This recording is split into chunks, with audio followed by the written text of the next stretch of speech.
Hello, everyone, and welcome to The Way is in Training. This is a podcast exploring how warriors should train and fight, as well as how they should live. We will talk about technique, but we'll also dive deep into fitness, mindset, and strategy. We will explore leadership and philosophy as well. So whether you are a young soldier, a veteran police officer, a responsible armed citizen, or simply someone looking for an authentic life, let's examine how the lessons of combat and preparation for it can help us fulfill our potential. Let's explore the way together and learn how the discipline of training can show us our true selves amidst the chaos of life.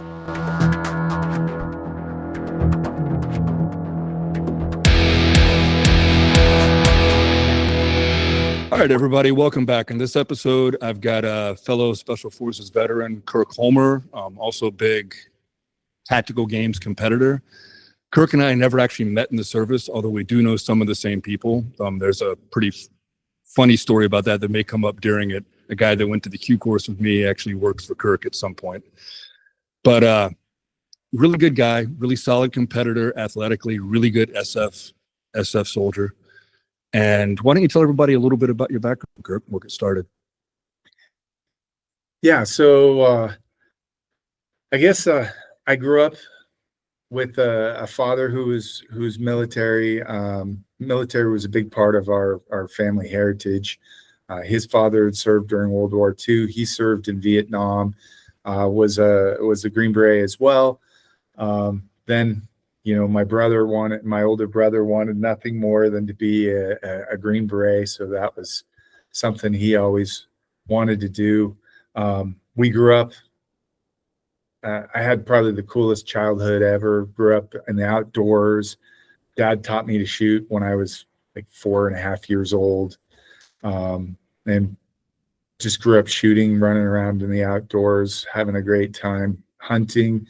Then I played sports all through high school. Dad coached middle school and played basketball, ran track, and played football through high school and middle school, and then went on a mission for 2 years for the Church of Jesus Christ of Latter-day Saints. Went to Santiago, Chile. Had no idea what I was going to do with my life before I left on that mission, and didn't think I was going to follow in Dad's footsteps or my brother's footsteps and serve in the military, but it just kept coming back that was the thing I was supposed to do. So when I came home, I contacted a recruiter. My brother put me in touch with some guys from the Utah National Guard for 19th Special Forces Group. Said, hey man, you just need to jump right into Special Forces. And I was like, that is not me. That I didn't think that was me at all. And but he was relentless with it. So I said, hey, what the heck? Maybe I'm underselling myself. And I signed the contract to be what was called a Rep 63 for 18 Delta. Took off, went to basic training for 11 Bravo. And then right after that, went over to airborne school, straight to PLDC, and then right to selection. And luckily I was young and had grown up, doing some hard things in my life. So carrying a heavy ruck and running around in the woods was, just like my childhood, and loved it. And somehow convinced them to let me have a chance at the Q course. Went through the Q course, and then I spent about 20 years and I went through the Q course as an 18 Delta, so as a medic. And then I spent the next 20 years in 19th Special Forces Group. Spent time as, just your standard issue team medic. Then, worked in operations, and then found myself in charge of the Advanced Skills Detachment. Got to be in charge of making sure sniper school, our sniper course ran, and our close quarter battle course, Special Forces Advanced Urban Combat ran. Then I ended up being in charge of the Utah National Guard's marksmanship program. And that's where I finished my career at, running marksmanship training for the entire Utah National Guard. So got involved with competitive shooting during that because I wanted to validate my skills, because I thought I was okay. But I wanted to, see how okay I was. And it was eye-opening. It was a test of my humility. And but that kind of drove me into another whole piece, of competitive shooting. I ended up having the opportunity to represent the United States in international competitions as a representative of the All Guard team. Shot in a couple of international competitions for that, and then got involved in dang near every discipline of competitive shooting that you with varying degrees of competency. Some of them I was fairly competitive, and others I was mid-pack at best. And that's great because I learned something from all of them. So that's kind of me in a nutshell, other than, now I'm retired. I run some classes here and there. I'm a student studying sports performance psychology, working on a master's degree, and, trying to be a good husband and father, and, slow down a little bit, but not too much. So I had a couple thoughts, if you don't mind. Absolutely. One is, and you and I know this, but a lot of people that haven't been in the SF community don't realize there's a lot of people in SF that were either missionaries or did the Peace Corps thing or did like foreign militaries, or like it's a lot more of like a French Foreign Legion kind of feel to it than people think. You know what I mean? Yeah. Yeah. Yeah. Like I've known a bunch of people, yourself included, that did something like that prior to joining the Army. And I think that's one of the strengths. Like there's a lot of guys in SF that would have had a hard time making it 20 years in big Army, This guy. Oh yeah, this guy too, trust me. But like SF values kind of that real world experience outside of the institution, And I think it's one of the strengths of 20th Group and 19th Group is that, you've got guys in active duty that have these like diverse backgrounds before joining the Army, but now they're on active duty. Whereas in 19th and 20th, you've got guys that are, you've got echoes that are computer engineers, and you've got, guys that are cops in the real world and are on SWAT teams, and you've got guys that do all these various other things that when you do the SF mission, it all comes in handy. You got tradesmen, you've got people that have all this, some of the Charlies can do real engineering, you know what I mean? Right. And it's cool to see kind of, because if you think about it, like that's kind of the classic environment of like the classic atmosphere you would expect in a special operations unit. Like, you look at like the early days of all this stuff, the OSS and, the beginnings of the SAS and all that. And it was kind of like that, and I think we maintain that to a better degree than active duty does. And then there's also negatives in the Guard too. Like it's harder to keep current on things, and I mean it's a give and take. But I do think that's one of our strengths for sure. Yeah, and I'd agree with that. Because you really do have a very diverse background in SF in general. You may have, most people don't understand that you have to have a job before you go to SF. That's not your first job in the military.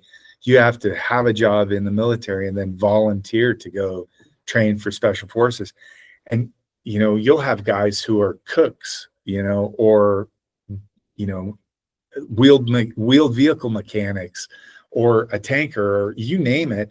And then all of a sudden they're like, hey, I want to go do this. I want to try special forces. And, so you'll have a combination of everything. And then you get that in the Guard, but even more so because now you've got guys with civilian jobs too. And I've even seen doctors Oh who yeah. were Bravos. 20th Group had a guy who was a full-on doctor who was like, I think he was a Bravo, you know? So he wasn't even a medic. He was just like, yeah, I just wanted to be Special Forces. I was already a doctor. So I enlisted, didn't want to go officer, wanted to be on a team and do cool stuff, you know? So yeah, you get a little bit of everything. And, you know, that's really helpful because Special Forces has such an incredibly diverse mission set. Oh And yeah. I mean, it's not just go kick in doors. Like, you're expected to be capable of being a diplomat. You're expected to be capable of, you know, doing some really high level, you know, I've gone into the jungle and set up aid stations. I've extracted teeth, you know, I've done, you know, I'm really med- bad at that, by the way. I am a horrible dentist. I discovered that in Honduras. I'm not good at it. I use no, way too much that's, force. Yeah, I'm yeah, horrible at it. it's kind of a balance, you know, you gotta be, yeah, it's interesting.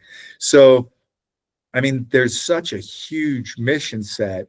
So having all of this diverse background just helps your team be capable of so much more, you know. So it's it's truly fascinating, and it was awesome to be a part of.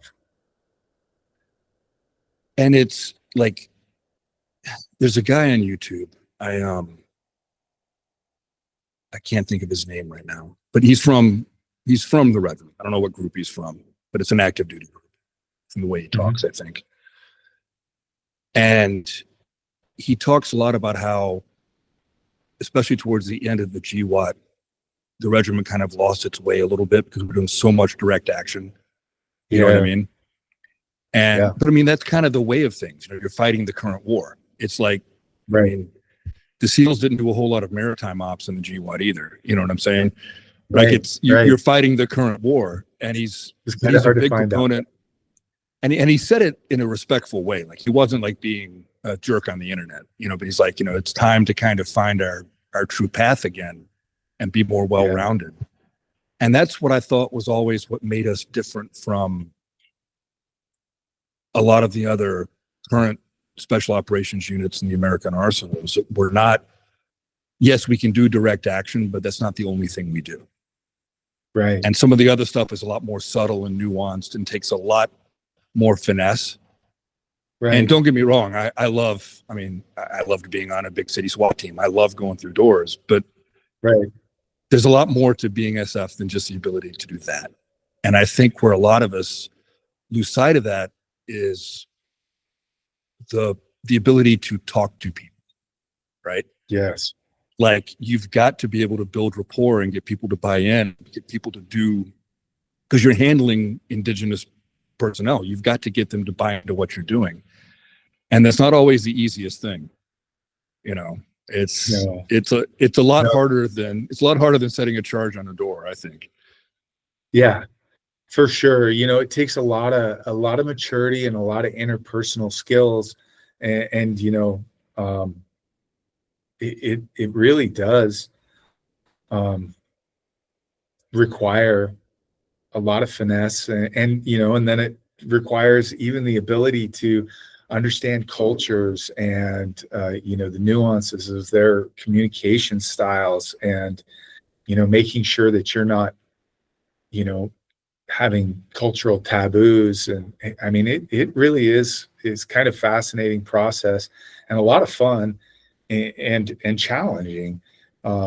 You know, going to all these different places. I mean, I was counting it up the other day, and I think what was it? I think I worked in something like 20. Oh man, I can't remember exactly. I know I worked in at least 15 countries. Um, and you know, that most of it was in Asia. So like their languages and their cultures could not be more distant. Like they did it on purpose, man. It's like you go from Thailand to Cambodia and you're like, they're next door. They're going to be like neighbors, you know, they're going to be the same. No, not at all, you know? So it was always really fun and exciting to learn a new culture and to get to work with the people. And, you know, and we're talking about, you know, doing foreign internal defense stuff, you know, where we're training them to take care of their own problems. We're facilitating them being more capable and competent so that we don't have to engage, you know? So that's where SF really stands apart, is they become force multipliers. They help people take care of their own problems without us having to come and really engage and get involved with it. And I always liked the analogy, you know, you give a man a fish, he eats for a day. You know, you teach a man to fish, he can feed himself for a lifetime. If you teach a man to teach to fish, he can feed a nation, right? And that's kind of the approach that we always try to take with special forces. You know, we're trying to, you know, make them better so that they can stand on their own 2 feet. I have not heard that particular way of phrasing it before. Teach a man to teach to fish. I'm stealing that. Yeah. I'll give you attribution, but I'm stealing it for sure. I didn't come up with it. I can't even tell you who I got it from, but I really liked it. So yeah, no, that's it in a nutshell, right? I mean, that's right. You know, you're not just teaching them, you're teaching them to teach their next generation of soldiers the skill. You're enabling them to be autonomous and find their own way, which is what an ally should do anyway. Right. And I think that that's the highest level of training, right? And that's what we're talking about. Not only do you want to, you know, the best trainers in the world, they don't just teach you how to do something. They teach you how to do something, or how to learn to do something, and how to teach others to do it, and why you do it. You know, not just do it because I say so. This is why, you know, and then that enables you to move forward and present it to others, you know. And I was fortunate in my career to be exposed to some people who did that for me, you know, and taught me the reasons why, the principles, the fundamentals, and why we did things the way we did. And then that allowed me to move forward and, you know, teach others. You know, that's why I was able to work in our advanced skills detachment, and then took over marksmanship program for the entire state, you know. Well, and I've always thought, because I started teaching martial arts as a teenager, right? Like I was still a kid myself, and I was teaching adults. Right. And that's humbling. I discovered, yeah, that's very humbling. A lot of these were some pretty tough guys too. I mean, like it wasn't, it was one of those where, okay, I better step up my game now, right? But one of the things that I learned really quickly, and I learned a lot from that experience that I carried on into SF, actually, that helped me out later on in SF. But one of the things I learned was that you don't really know something until you can teach it to someone else. Like you don't really understand it. And like my business now teaching firearms, right? Like I'll get questions in class that will spark a whole line of thought that I hadn't had before, even if I was doing the thing a certain way that was, you know, in line with what they needed to do, but I didn't understand how it related to the way they were thinking about it, or, you know, the question they asked about it. You know, I'm like, well, hang on, let me think about this for a second. How do I do that? And why do I do that? And it gives you a level of understanding of what you're doing, because you can perform without truly understanding what makes you a good performer. And you see it in athletes all the time. But you can't teach. You can't teach without understanding what makes you a good performer. And you can't be the best performer you can be, in my opinion, without understanding what makes it tick. Right. Like there's a ceiling you'll reach, you know? Yeah, I'd agree with that, you know, and Yeah, it's kind of funny because you'll see people who are fantastic at things, but they can't teach it because, Yeah. and not always because they don't understand it, but sometimes they just lack the communication skills or the patience or the, interpersonal skills to be able to, really work with people to transfer that knowledge. And, it's not, teaching and instructing is not for everyone. And that's part of the reason why, SF isn't for everyone. I've seen a lot of guys who are just physical animals, and you're like, this guy's a shoo-in. He's incredibly physically fit. He's mentally tough. He's got everything he needs, but they don't thrive in SF because they don't like one of those core missions, which is being an instructor, So it happens from time to time. Well, and I think too, I've always been of the opinion that teaching is a skill independent of the skill being taught. Yeah. And that's one reason why sometimes you can take a bunch of SF guys and give them something they may not be subject matter experts at and give them a little time to spin up, and they'll put on a good class. They'll be able to teach it at a higher level than they can actually do it. You know what I'm saying? Right. Oh yeah. Or I've definitely seen that. or like a good example in the sports world would be Bella Caroli, right? Like the guy never did gymnastics. He was a power lifter, or no, Olympic lifter, right? Right. But he turned into the greatest gymnastics coach in the history up till then of the Olympics because he was a good coach. And because he took the time to learn what made that sport tick, Right. And so when we start talking about things like that, we start, when you're talking about sports, when you're talking about, skills, there's a concept called transferability, right? So some things you can transfer directly into, so being a good coach, you can transfer.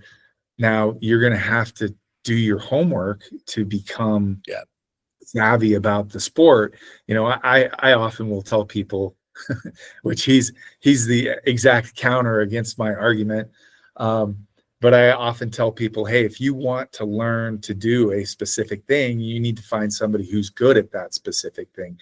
You wouldn't go to an Olympic power lift or an Olympic lifting coach, an Olympic weightlifting coach, if you wanted to be an Olympic swimmer, right? That seems counterintuitive. But there are certain things that are transferable. And, if you know how to teach, if you know how to instruct, you can transfer those skills to a lot of different things. The other thing that he probably took with him is Olympic weightlifting is incredibly technical. Yes. You look at it and you think, this guy's just super strong, and he just it's all technique. Yeah, it's all technique. I mean, like it is an intersection of brute, just incredible power and technique and discipline. The discipline to work on things like mobility, which seems lame, and to really follow training regimens. So he carried discipline, eye for detail, and just an understanding of how to relate to athletes and how to coach into that. And those were all transferable skills that he took with him, and I'll throw a guy out there that I've seen, kind of come up from not being able to shoot at all to becoming a pretty good shooter. And, he's a guy from the tactical games. His name's Jacob Hepner. Jacob Hepner I know who Jacob Hepner is. Yep. Right. So he was a 7-time CrossFit Games athlete, phenomenally fit.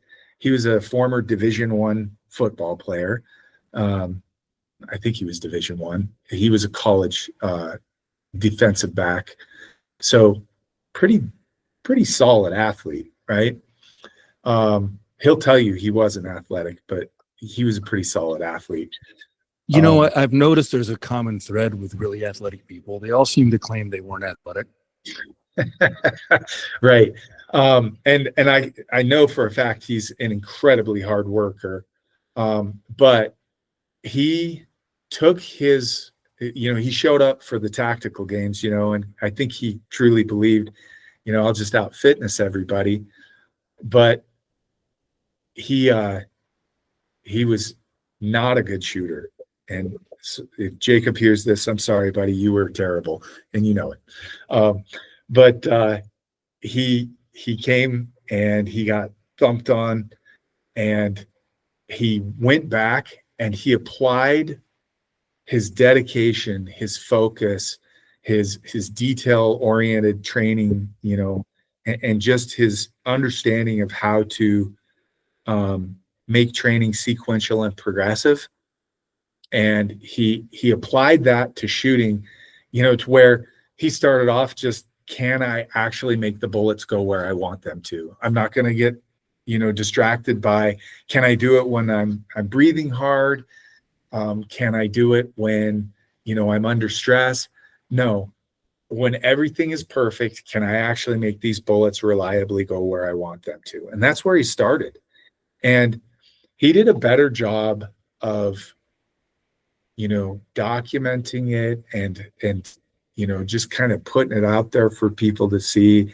And it was kind of interesting to watch him. And now he's a solid shooter. He can put bullets where he wants them. He can do it under extreme physical, stress, and he can do it really fast. So he's come a very, very long ways in a relatively short amount of time. But it was all because he transferred dedication, focus on making things sequential and progressive, and detail orientation, and just really, really came a long ways. And he understood how to train. Like, I think a lot of people don't really understand how to train, and all the top performers, whether they understand it consciously or it's intuitive, they know how to train. They know how to practice. They know how to train. And so there's an interesting thing. Sorry to cut you off, but I forget this if I don't jump in real quick.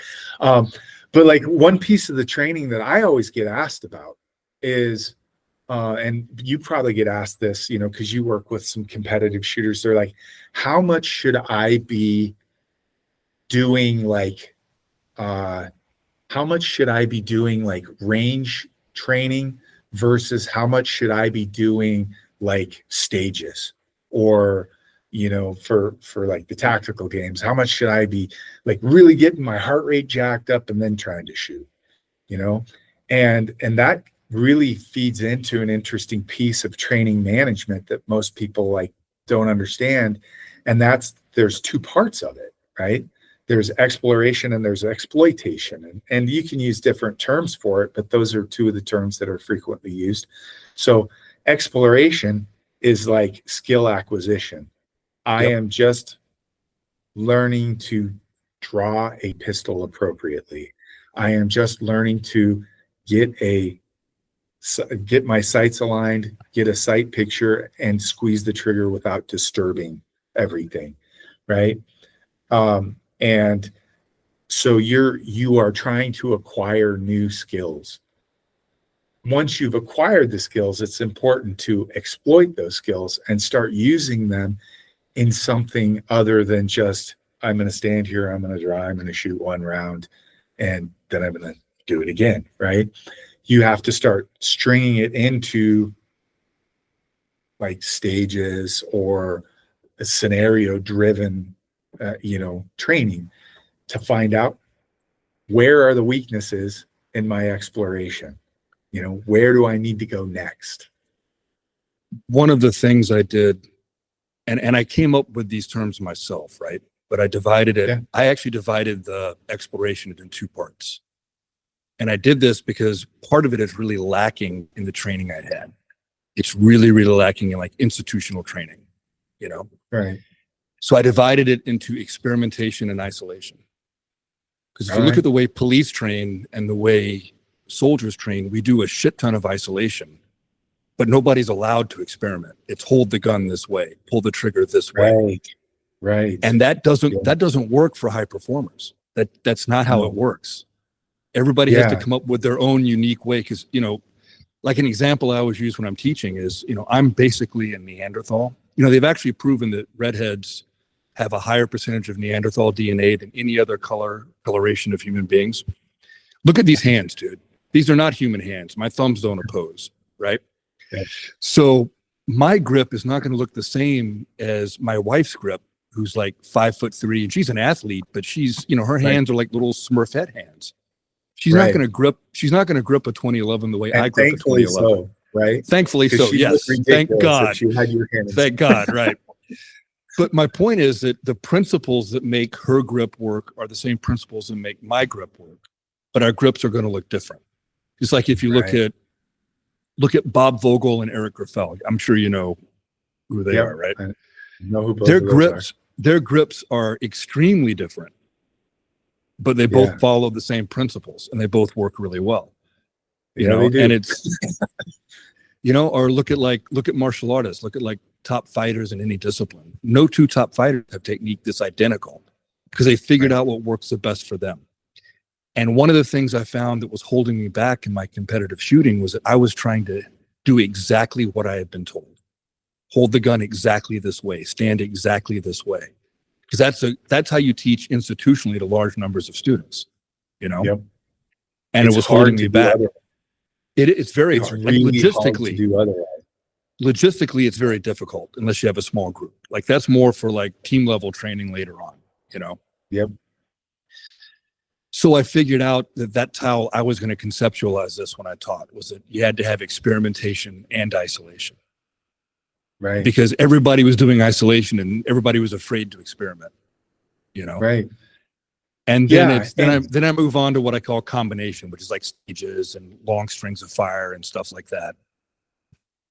Yeah, that's getting more into that exploitation, Yep. Where you think you know how to hold the gun. Now, how does it hold up to, a test, Yep. Task stacking, see how well it holds up. Right. Exactly. So, I love that. I think that's great. And I always tell people, and now I have the ability, normally I'm teaching smaller classes, and I tell people, listen, every body is different, hold up your hands. Everybody's got different size hands. Therefore, everybody's approach and optimal technique is going to be slightly different. It may not be grossly different. No, but there's going to be have those outliers who are just like, I don't know how you did that. That's weird, but it's working.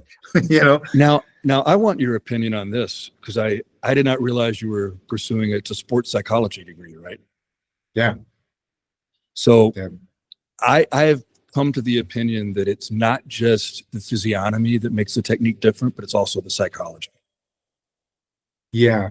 So, I mean, at least in the way they think about it, even if they're the same way of actually doing it, it's like coaching cues are very individual things, right?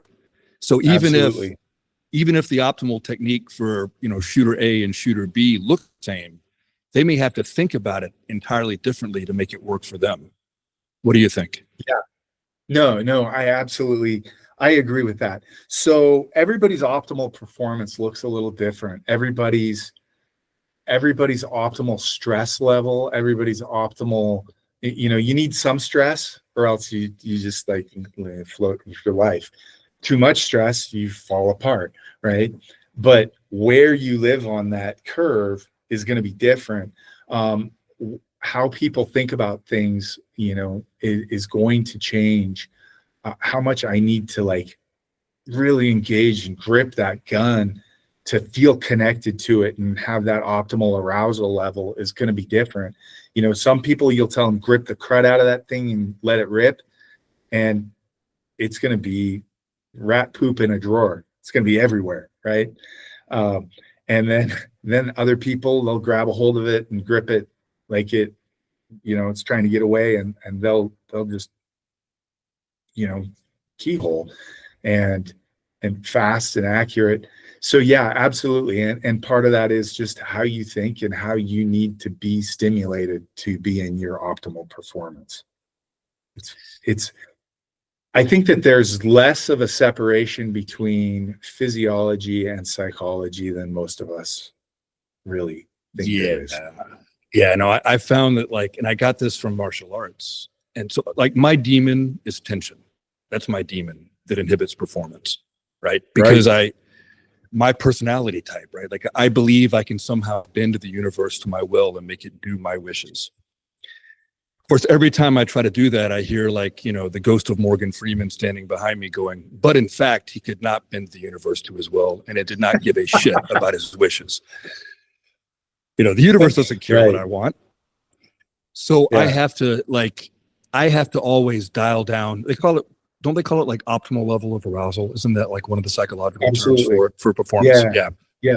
So I'm always having to turn the volume down because I tend to get very aggressive, right? And it's been reinforced in my past because in certain circumstances that I was in, you know, whether as a soldier or a cop, that was not a bad thing. You know what I mean? Right. In certain physical confrontations, it stood me in good stead. So it got reinforced, which made me worse. Right. Of course. You know, and it's like, I've learned that if I can relax my mind, my body relaxes. And like, I didn't invent it. I got it from martial arts. All right. And if my brain is racing, I can shake my body out and my brain calms down. Like there's definitely a strong autonomic link between your mood and your tension and all of that stuff. Absolutely. So one of the things we actually do in my coursework, one of the things I was looking at is something called biofeedback. And biofeedback can be all kinds of, you know, it can be super complicated or it can be pretty basic. And it's something that's been being used by trainers for a long, long time. Yeah. But basically biofeedback is just becoming aware of your autonomic and parasympathetic, you know, your sympathetic and parasympathetic nervous system, right? And trying to figure out where that sweet spot is for you on arousal in your performance, you know. They do this with like Olympic shooters, and a lot of different Olympic athletes do it, but like the Olympic shooters have been doing this for a long time. And it may just be monitoring their heartbeat. It may just be monitoring their heart rate variability. I've even read studies where they were using qualitative electroencephalogram, looking at brainwave activity for shooters, and they were downregulating certain wave frequencies to get better focus and better results. And you know, so it's fascinating, you know, seeing that link between physical performance and mental performance. And to be completely honest, what got me involved with sports psychology was when I was competing in the military shooting competitions. There's actually a whole competitive shooting program in the military that most people have no idea about, right? And you know, it also is closely associated with what's called the civilian marksmanship program, the CMP, which again most people don't know about. And you can become what's called a distinguished marksman, right, through those programs. And it's also the same program that regulates and oversees the President's 100 match every year. And again, you know, for years I saw guys walking around with that tab every now and again, and I'd be like, "That's a cool tab. How the heck did you get it?" You know, I had no idea. Yeah, the banana. Yeah, a huge thing, you know, and had no idea how to get it. But I started competing in these matches, and they're kind of interesting because they are very regimented. They're the same course of fire every time. It's not like USPSA or PRS where you show up. And I guess the closest thing in like USPSA would be a classifier, right? Yeah. Where it's always the same, Like targets are always the same height, always the same distance, always the same spread. You're going to shoot it exactly the same, hopefully faster every time, but pretty much exactly the same every time, right? And just to kind of highlight all of these things that we were just talking about, the first time I shot one, I had been invited to go to this competition last minute. They said, my state was like, we don't have anybody who wants to go. Can you go and represent us at this regional match? We heard you can shoot okay. So I show up. To be completely honest, I showed up pretty arrogant, pretty cocky, because, I was running the ASD. I thought I was pretty hot, right? So I show up, and like, it was almost like they planned it to just like smash my ego, because we started off with pistol, and I think I'm a better pistol shooter than I am a rifle shooter. And so we go in there, and I just smashed the first 2 courses of fire with pistol. And everybody's getting all worked up about the second one. And I didn't understand why they were so worked up about it. I just went and shot it. It was just shooting, right? I just shot the gun. And then the next day we went to rifle, and the same kind of behavior went on one of the courses of fire. Guys were just super worked up about it, like complaining about rules, and like, his gun looks like it's not to standard, it's different, and we had to shoot it with iron sights, and I just had the little pop-up iron sight on my M4, and you got to take your sling off. That one doesn't look like it's regulation, so it was just, constant harassment from these guys. The pistol one I smashed. The rifle one I got absolutely demolished in.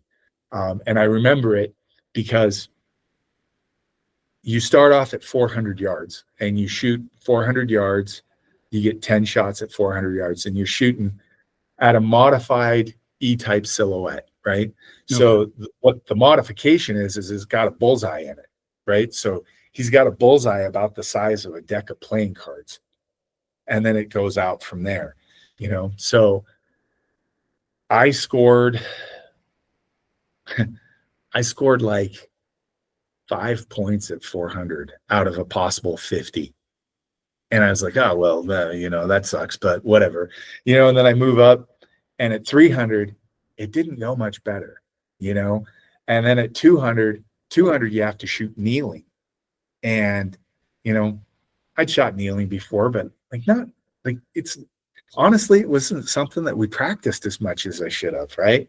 So my kneeling position was, it was okay, but not great. Then we moved up to 100, and 100 was standing to kneeling. And then you shot 75, 50, and 25. And you shoot 10 rounds in each one of the iterations. So you shoot 10 rounds at 400, 10 rounds at 300, 10 rounds at 200, 10 rounds at 100, and then 10 rounds between 75, 50, and 25, right? And I was doing all kinds of Psychologist training at the time, right? That was my focus. I was doing all the combat marksmanship for Psychologist, which, as you know, it's pretty up close and personal. Yeah. The total score that's available for this course of fire is called the Combat EIC, Excellence in Competition. Total score available is 250 points. I scored 111 points in my first competition, right? I think 97 of those points were scored from 100 to 25. So I dropped 3 points. I dropped 3 points from 100 to 25, but I only scored like 13 before that. It was embarrassing, or 14 before that. It was terrible. And other guys were shooting like 180s, 160s, and so I'm like, man, that sucked. And I'm getting beat, here I am, like this cool special forces guy, with this, high speed rifle, which was just an M4. But I'm getting beat by like a cook from California with an M16A2 from like 1984. I'm just like, what the heck just happened? And part of me, go ahead. My first USPSA match. And I did not know at the time that he was a top 20 ranked USPSA grandmaster. I didn't know that at the time, right? We're pretty much he's one of my best friends still. We became training partners for a while. He's a great guy. But he was like a full-time work at home IT guy. And he curb stomped me and took my lunch money. Like, it was bad. Like, it was, I went home and like curled up under the whoopee on the couch and like watched Netflix and ate Doritos and sucked my thumb for a day.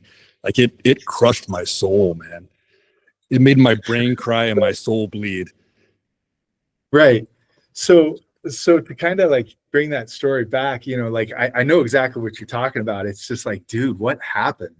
So I went home and I was kind of like, that was BS, like, obviously I have some work to do if I want to like really, because like I thought I was a really well-rounded shooter, and I was sniper trained and all this. I should be able to hit the target at 400 yards, but like I sucked. And a couple weeks later, I get this package in the mail, a little envelope from the Army Marksmanship Training Unit, from AMU at Fort Benning, Georgia. And I'm like, what the heck is this? And I open it up and it's this badge. And it's like, hey, congratulations. You just earned points towards your distinguished badge. And you are now a bronze EIC awardee, right? And it's this badge that I can now put on my Class A uniform and, lord it over people that I have a different badge, but like I had no idea. And that's why everybody was all worked up, was because they were shooting for a badge, right? Because only the top 10% are going to get points, right? And so like if you have 60 guys there, only 6 of you are walking away with points, right? And so they were all worked up. I had no idea I was shooting for anything special, right? So the pistol, I just smashed it, right? It was just shooting. There was no pressure whatsoever, right? So I was in my optimal arousal level and I was just like, I got this, man. So then I was like, my state saw that I had done well and they're like, you got to keep shooting for us, man. You're going to have to go to more of these. And I was like, okay, well, if I can fit it in. And then it started to, kind of working out to where I could get to them. Every time I stepped on the pistol range, it was like, I'm about to score points, right? There was no pressure. I knew I was going to be in the top 10%. No question asked. Every time I stepped on the rifle range, gosh, I hope I can perform good. I don't want to be embarrassed, right? And what happened? I found so many imaginative ways to sabotage my performance in the rifle. And I was actually a good shot, but I just found ways to screw it up because I was hoping I could. Right? It's amazing how your subconscious does that, isn't it? Right. Like it really is. Yeah. So I've been struggling with that myself a little bit. So I know what you mean. Yeah. So it turns out that I was at my medical refresher. I'm there, and this guy, starts talking to me. He's a Ranger medic that's stationed at Fort Sam Houston, teaching 68 whiskeys. And he's like, "What do you do in your spare time? Like, what are your hobbies?" And I started telling him about shooting because that's what you got to do when you're a shooter, right? You got to talk about it. So we start talking about it, and I made a comment like, I just need to figure out how to get past this block that I have. And he's like, dude, we got a sports psychologist. You should talk to him. And I was like, well, I've thought about that. I actually had a degree in psychology at this point, right? And I'm like, maybe that'd be cool. And it worked out that I got in touch with this guy named Austin Bernstein, and he's a stud. And we started working on some of just the most simple things. And it was like a a switch was flipped, and I went from just being a complete bonehead at this match and finding new ways to like shooting my buddy's target, like you name it, I found ways to do it, to like just in really rapid succession stacking up points, and I ended up, the last match I shot, I ended up winning that match. Nice. And that actually ended up being my 30th points. So you have to earn 30 points to earn your distinguished badge. So I went distinguished in my last match with rifle. So pistol, I got it in like 3 matches. And rifle, it took me a few years. So do you mind sharing a little bit of what the doctor told you? I'm kind of curious. Yeah, absolutely. And it's really amazingly simple stuff. So the number one thing is take control of your thoughts. Who's the captain, right? When I stepped on a pistol range, I knew I was going to place. Like in the combat EIC, wasn't no way I wasn't going to place. I mean, I even had one match where I had a triple malfunction on a 15-second course of fire, like three malfunctions, and I still placed in that match. I knew I was going to, and that changed everything about my performance. So number one, be in charge of your thoughts. When you switch from cheerleader to critic, you need to recognize that and say, no, man, yeah, last time was a train wreck. I get that, but I'm not the same person I was then, right? I'm not the same shooter I was. I've done all these things to correct my performance, and I'm ready to go today. Like, this is the day. So thought stopping was number one. And then replacing those negative thoughts with a positive communication. Like, think about what you'd say. Think about what you'd say to, your child or your friend that you're trying to encourage. Are you giving that same kind of, and maybe that's not the best way to put it in SF, because we'd be like, hey, retard, Yeah, but people don't realize that profane insults are a term of endearment on a team. Yeah. So like, yeah, that's not very politically correct to me. I'm sorry, but that's how we talk to each other. I don't think my audience is real politically correct. I think we're good. Yeah. So it would be, hey, be your own best cheerleader and be your own best support. Don't be like, oh, I don't want to screw this up. I last time was really bad. Everybody's going to laugh at me if I do it again. Stop that. Take control of your thoughts. Talk to yourself like you are the champion that you want to be, right? So that was number one. Very simple concept. Harder to do sometimes, but really a very simple concept. Just be in charge of your thoughts and stay in it. The next thing that we did was visualization training. And this is something that, like, most high level USPSA 3-gun shooters do pretty well, is, you go through and mentally rehearse things. So, well, and if you think about it, like, on a principle level, it's not any different than our rehearsals and stuff, really, when you get right down to it. It's a different way of applying it, but it's really the same. Right. It's the same principle, Yeah. And so the funny thing is, and it works for everybody, but it works at differing levels for people. Some people have a much harder time visualizing than others, but I will say it is a skill that can be trained just like any other skill, right?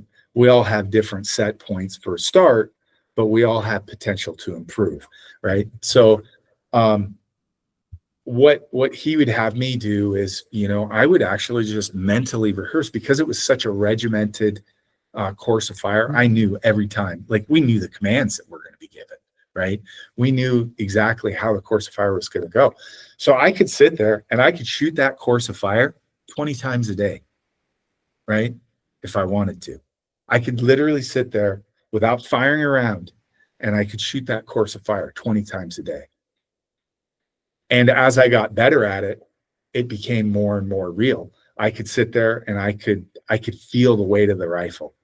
I could, you know, feel it in contact with me. I had the contact points. I had, you know, to where I could visualize seeing my sights. I could feel the recoil. I could smell the gunpowder, right?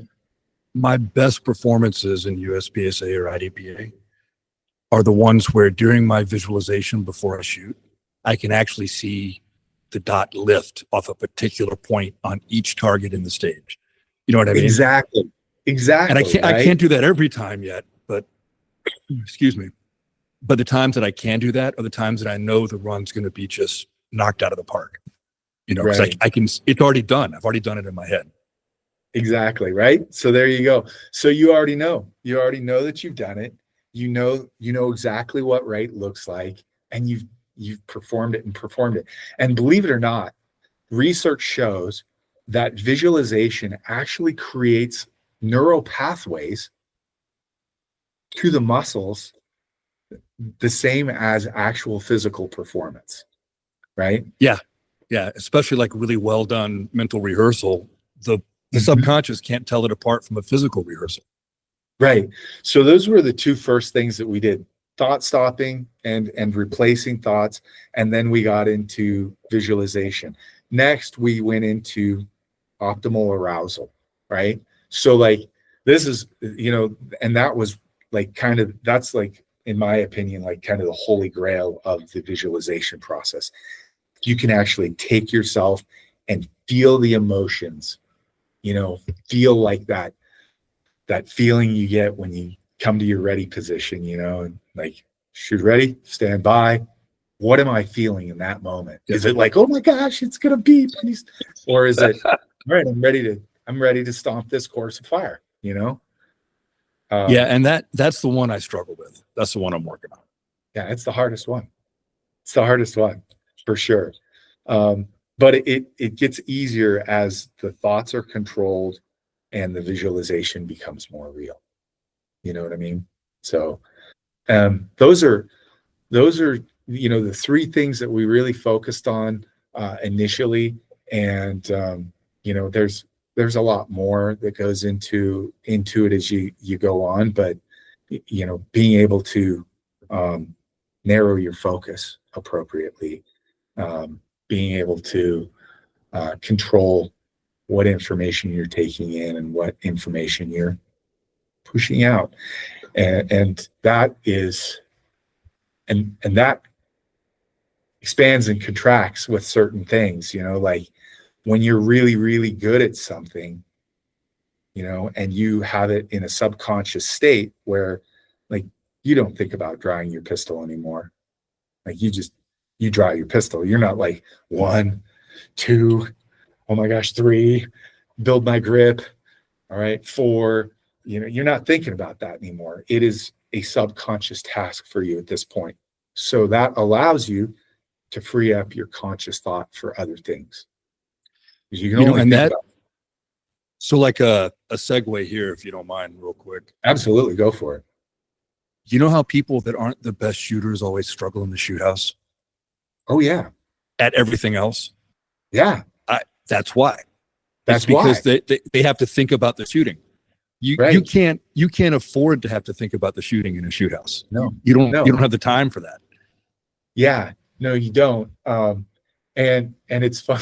It's funny. Yeah, you're absolutely right. And then they're walking into the middle of the room. They're, you know, doing all kinds of crazy stuff. You're like, oh boy.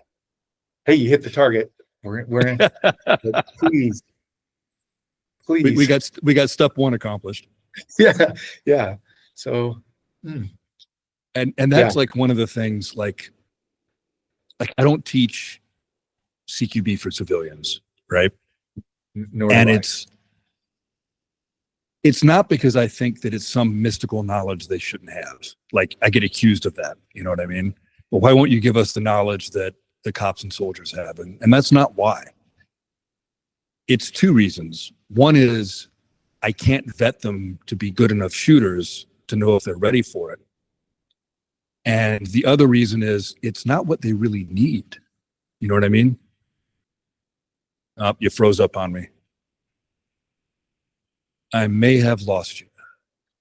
All right, guys, technical difficulties are over. I've got a hold of Kirk again, or actually more accurately, he reached out and got a hold of me and fixed everything. So where were we? Talking about optimal level of arousal, right? Yeah. We had been discussing that. I think that's where we were at. Yeah. So what? Well, we were talking about shoot house work and how people. Oh, that's right. That's right. Subconscious levels of skill. Yeah. Yeah. It's a skill. That's where we were at. Yep. You know, I got a thought on optimal level of arousal though that I wanted to ask you about, because I don't know if this ties into what your guy gave you for advice as how to do it, or I think that's one of the things that, you know how everybody's got their little pre-performance ritual they do, like every high performer. And obviously in the real world, if you're surprised, you can't go through it. But even for so-called tactical athletes in the real world, whether they label it that or not, everybody who's a high performer that I've ever known has it. You know, you watch the guy when he's getting ready to stack up and go through the door, and he takes that deep breath and shrugs his shoulders and kind of sets his rifle. That's his pre-performance ritual, because he does it every single time to get his head in the right place, right? Yeah. And what did the guy you were conferring with have to say about that? Like, is that one of his recommendations for achieving the right level of arousal? Or yeah, having pre-performance rituals is really good when you can, and it kind of is something that really starts setting the tone for your mental state, right? So what are some things, let's kind of take this another step. Yeah, we did talk about that, but that guy getting ready to go in the door, perfect example. You know, that's like way more tense than, you know, standing there waiting for the buzzer, but he takes a deep breath. All right. And so if we go back to the connection between psychology and physiology, breathing is one of the ways that we can hack into our nervous system, right? Our autonomic nervous system. Right. Because, like, can I control my heartbeat? Truth is yes, kind of, yeah. But in a roundabout way, right? If I really want to control my heartbeat, the way I do it is through breathing, right? Yep. So I take a deep breath in, right? And I start controlling that breathing. We call it tactical breathing sometimes. You know, there are guys who made lots of money, you know, branding it tactical breathing. But what you're doing is your sympathetic nervous system, your fight or flight is in high gear when you're getting ready to go into these tense situations. And the funny thing is the body really can't distinguish between, oh my gosh, there's a tiger in the bushes over there that's getting ready to, you know, make me dinner. And, oh my gosh, there are people watching me and I might look like an idiot when I try to shoot this course of fire if I forget it. You know, like, the body doesn't really distinguish between the two. So our autonomic nervous system does what it does, and it fires up and it kicks us over into the sympathetic nervous system. Adrenaline starts flowing, and you can feel it sometimes. You're like, oh my gosh, here it goes, right? And your respiration speed up, your heart rate speeds up, your visual field narrows. You know, these are all kind of bad things for optimal performance, really. You know, losing your field of view. We start looking for threats with the way we hear and the way we see, right? So, and that causes extreme muscular tension, and it also causes some deterioration of your fine motor skills, right? Not optimal for getting ready to manipulate a firearm. So if we can tell our body everything's okay by, one, being in charge of our thoughts, you know, saying, hey, look, I'm in control here. Yeah, I'm getting ready to kick in a door. Yeah, I'm getting ready to do whatever it is I'm going to do. But I have the element of surprise. I'm with a good group of dudes. I feel good about this situation. I've trained really hard, and okay, I've got control of my thoughts. Now let's tell the body it's cool. Let's take that deep breath. I don't have to be breathing 20 times a minute. Breathe out. And you start to feel that whole system like, oh, okay, this is cool. Right. And everything calms back down. And so but the tricky part is finding your optimal level of arousal. Where do I need to be? Do I need to be 60% jazzed? Do I need to be 100%, berserker mode? Or do I need to be like listening to smooth jazz, like total Zen warrior here? Like, what is your optimal level? And then learning how to take yourself there. And it's like I said, it's kind of the holy grail. Some people get it and just naturally are there, and the rest of us mere mortals have to work at it. Now, here's a segue. How about achieving that flow state on demand? Did he give you any recommendations for that? And I know that kind of ties a little bit into optimal level of arousal, but it's not really completely the same thing. Yeah. And like I have a lot of interest in this because that was always easy for me to achieve in martial arts, and it was easy for me to achieve operationally. Like it just felt natural operationally, right? Right. It is not as easy for me to achieve in competitive shooting. And Right. the times where I get it are the times where everything feels great, And then when it doesn't happen, things aren't as great, obviously, right? We all want to be in that flow state, that zone, martial artists call it no mind, right? Did he give you any recommendations on that? So we've discussed it, and flow is complicated, and honestly, I haven't mastered that or mastered the concept of it, but a big chunk of it is also, so you're in the proper arousal state. It's the moment where your subconscious skill meets an opportunity, and then a big piece of it is attentional gating, right? So like, where am I putting my attention? Like what do I need to actually focus on in this time? Like I experienced it a couple times in like basketball. Like I can think of one game I had where like I could not miss. Not miss. And it didn't matter. Like I was giving up 8 inches on my on the guy guarding me, and he was almost in tears by the end of the first quarter because I just could not miss, and there was nothing he could do about it. And and all I can't remember anything about the crowd. They weren't there. Like I didn't see any of that. All I saw was that hoop, and it was like 10 feet wide. And so my attention was there. My subconscious skill, I was out of my own way. And I think that that's really kind of the biggest thing is to achieve flow state. You have to stop being a micromanager, right? You call it no mind, right? Is that what you said? No mind? Yeah. Like we've all had the boss who micromanages the crud out of us, and we don't do our optimal performance there. Like nobody performs optimally under a micromanager. We can do that same thing to ourselves by starting to manage things we have paid for already, right? So that subconscious skill, like instead of just getting out of your own way and letting that subconscious skill flow, we want to tell ourselves, oh no, grip the gun this way. Oh no, you want to make sure you're, so it's knowing where you need to focus at that moment. Does that make sense? I don't know if I explained that well at all. No, that does. I've heard some people recommend giving your conscious mind a task to do, something simple. And that way it's doing that one simple thing and it's letting your subconscious run, and it's not interfering with the program.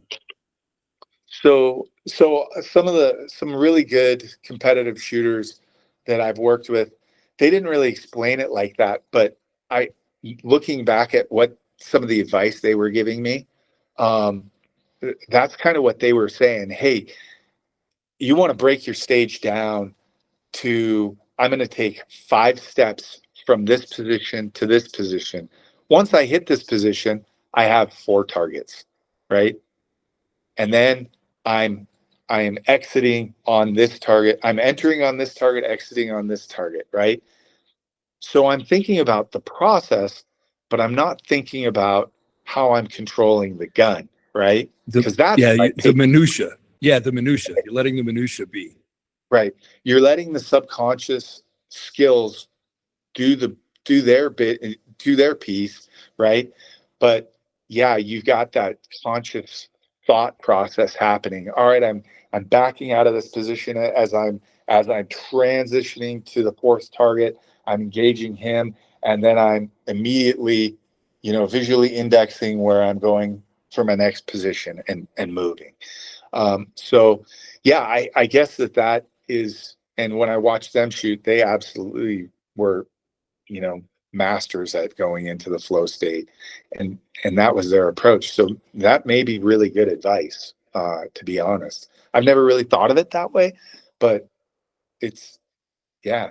And that would be attentional gating.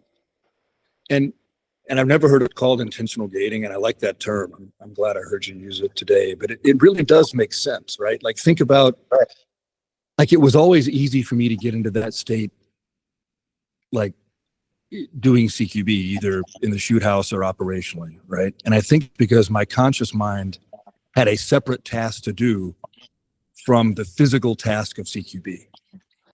Right. You know what I mean? Like Mhm. I wasn't consciously thinking about where my feet go or digging my corner or collapsing my sector. None of that was conscious. Conscious was, okay, where are my guys at? What's going on? Was that a closed door, open door? Is there a dead space in this room? Like, I was consciously evaluating that stuff. Yeah. And the subconscious skill just flowed. Right. Yeah, that's a perfect example of it. And so why didn't you have to think about collapsing your sector? Because you already bought that with hours of tedious practice. Yeah. Isolation right? work. That isolation work we talked about. Yep. Absolutely. Or what was the term you used? Exploration and exploitation. Right. Yep. Yeah, I like that too. Those are good terms. Yeah. Yeah. So if you've already done the exploration, there's no reason to redo it again in the event. Like, leave it alone. It's not like you're going to get any better anyway. You're already as good as you are. You're not going to get better in the moment. Yeah, and then in training, that's the piece of it, right? So now I exploited it. I found out, hey, I have a tendency of throwing some shots when I'm moving, and that's unacceptable. So I got to go back to the range. And now what am I working on? I'm working on shooting on the move, because that's where I was struggling. Well, and that gives you that feedback loop, that test and retest element, Yeah. And you just keep whittling away until there's not so much to whittle away anymore. Right. Until you've paid for more and more of that subconscious skill with, hard, intentional practice. Yeah, well, that's I did not expect us to do a deep dive into sports psychology when we did this call, but I'm glad we did. There's a lot of really good stuff here. Real quick, tell everybody about your classes. How can they hire you? How can they come to a class? Like, go ahead and promote yourself a little bit. Yeah. So I don't have like a big website or anything like that. I kind of do it on the side when I can. I love instructing. Best way to get a hold of me is through social media, or email. You can email me at kirkholmer@gmail.com. That's KIRKHOLMER @gmail.com. Or you can contact me on Instagram. It's, again, just Kirk Holmer @Kirk Holmer. And Facebook's a little more ridiculous, and there's a story behind it. But I'm Shooter Freedom on Facebook, And, I'm happy to, chat with people, and I'm happy to, talk to people about doing some classes and some training. And I'd love to work with more people. Love sharing what I know. Well, I did have a great conversation, my friend. I figured it would be a good one. It took a bit of a different turn than I thought, but I'm glad it did because there was a lot of good stuff in it. And thanks for breaking an entire country's internet just to talk to me. I appreciate it. Yeah, absolutely. We're all like onions. There's layers to us. So, All right, brother. Well, I hope everybody enjoyed this as much as I did. And if you did, go ahead and like and subscribe and tune in next time. Take care, everybody. Thanks, Matt. Appreciate it, bud.